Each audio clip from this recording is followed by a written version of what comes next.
Salut tout le monde. Nous sommes dans le cadre de la deuxième période, la troisième séquence, faire la description d'une personne et l'intégrer dans le récit. Cette leçon est destinée aux premières années. Matière c'est français et activité c'est langue. Alors dans cette vidéo, on va voir comment caractériser une personne. D'abord, c'est quoi la caractérisation? La caractérisation est l'ensemble des procédés qui servent à décrire une personne, un objet, un lieu, un animal, etc. Et ces procédés, c'est-à-dire les moyens. Alors, ces moyens sont les adjectifs qualificatifs, les compléments de nom et les comparaisons. On commence par les adjectifs qualificatifs. Alors, l'adjectif qualificatif qualifie le nom, c'est-à-dire il donne des informations sur le nom. Et selon sa place, il a trois fonctions. La première fonction, c'est l'adjectif épithète. Qu'est-ce que ça veut dire épithète? C'est-à-dire, il est attaché au nom. On trouve nom plus adjectif ou bien adjectif plus nom. Par exemple, une fille heureuse. Une fille, c'est le nom qualifié, heureuse, c'est l'adjectif. Exemple 2, une belle maison. Belle, c'est l'adjectif, maison, c'est le nom qualifié. Deuxième fonction, c'est l'adjectif attribut. Et l'adjectif attribut est séparé du nom par un verbe. On trouve nom plus verbe plus adjectif. Exemple, la fille est heureuse. Alors, la fille, c'est le nom qualifié et c'est le verbe. Heureuse, c'est l'adjectif qualificatif. Deuxième exemple, le malade reste tranquille. Le malade, c'est le nom qualifié. Reste, c'est le verbe. Et tranquille, c'est l'adjectif. Et comme vous le voyez, soit on trouve le verbe être ou bien un verbe d'état comme le verbe rester. Troisième fonction, c'est l'adjectif apposé. L'adjectif apposé est séparé du nom par une virgule. Alors, dans ce cas, on trouve la virgule. Par exemple, heureuse, virgule, la fille saute de joie. Et je peux également trouver heureuse au milieu de la phrase. La fille heureuse saute de joie. Maintenant, on passe au complément de nom. Alors, quelle est la fonction du complément de nom?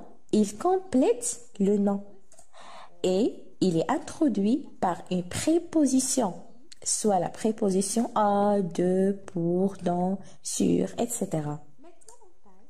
Par exemple, un pantalon en jean. Alors, un pantalon, c'est le nom qualifié. En, c'est la préposition.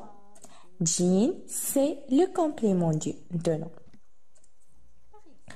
D'autres exemples, un tricot de laine, une salle à manger. Un tricot, c'est le nom qualifié. Deux, c'est la préposition.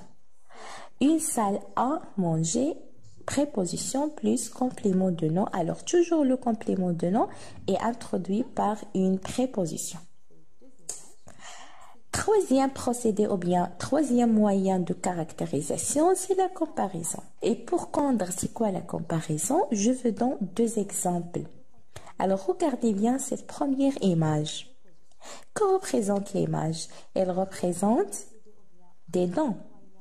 Quelle est la couleur de ces dents? Elles sont blanches. Elles sont très très blanches. Deuxième image, elle représente la neige. Et quelle est la couleur de la neige? Elle est blanche.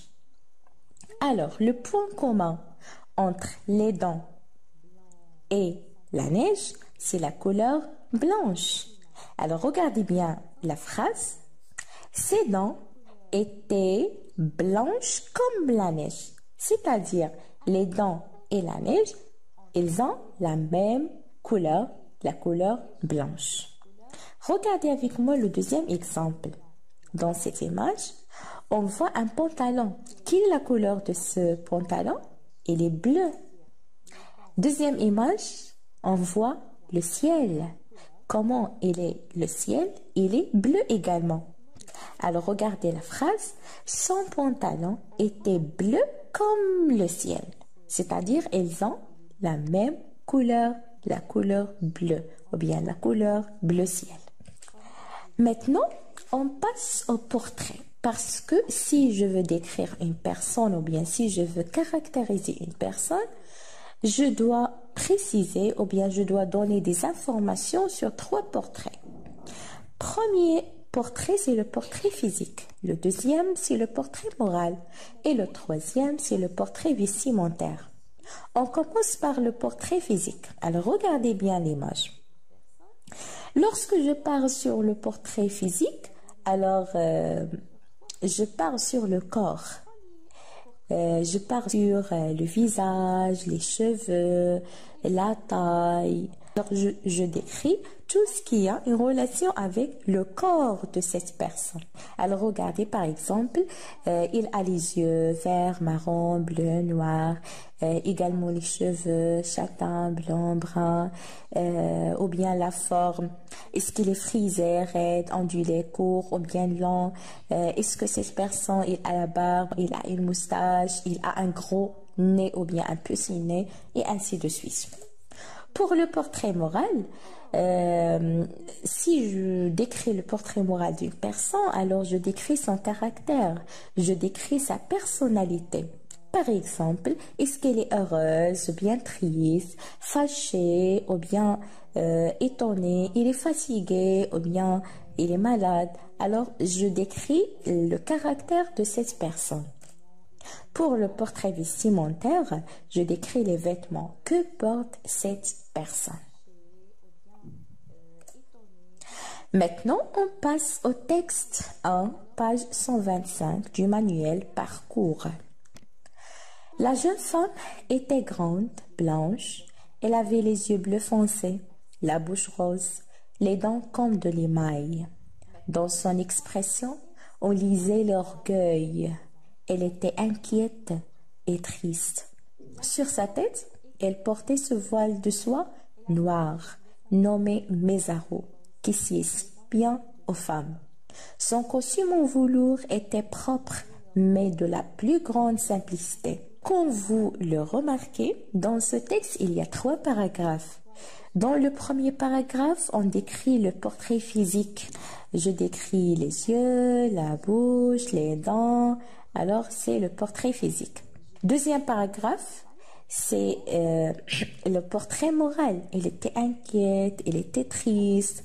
Alors, je décris le caractère de cette personne. Et dans le troisième paragraphe, je mets l'accent sur les vêtements, sur l'aspect vestimentaire. Ce voile, c'est-à-dire le foulard, et le costume.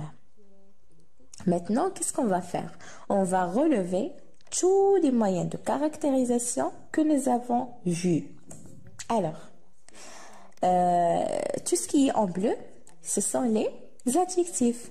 Jeune, grande, blanche, rose, bleu foncé, triste, inquiète, noire, grande et propre. Tout ce qui est jaune, c'est le complément de nom. Ce voile de soie, alors regardez bien, ce voile c'est le nom qualifié, de soie c'est le complément de nom introduit par la préposition de. Son costume en velours, le costume c'est le nom qualifié, en velours c'est le complément de nom introduit par la préposition en. Et la phrase en rouge c'est la comparaison, les dents comme de l'émail.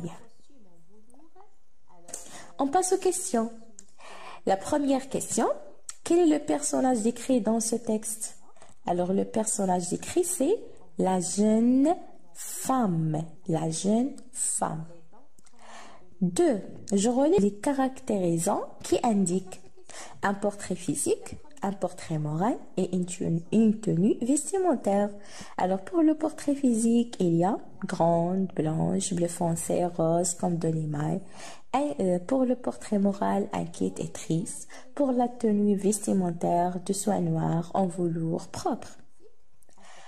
Je classe ces caractérisants selon qu'ils sont adjectifs, complément de nom, comparaison. Alors pour les adjectifs, il y a grande, blanche, bleu foncé, rose, inquiète, triste, noire et propre. Pour les compléments de nom, il y a de soie et en velours. Et pour la comparaison, il y a quand de l'émail.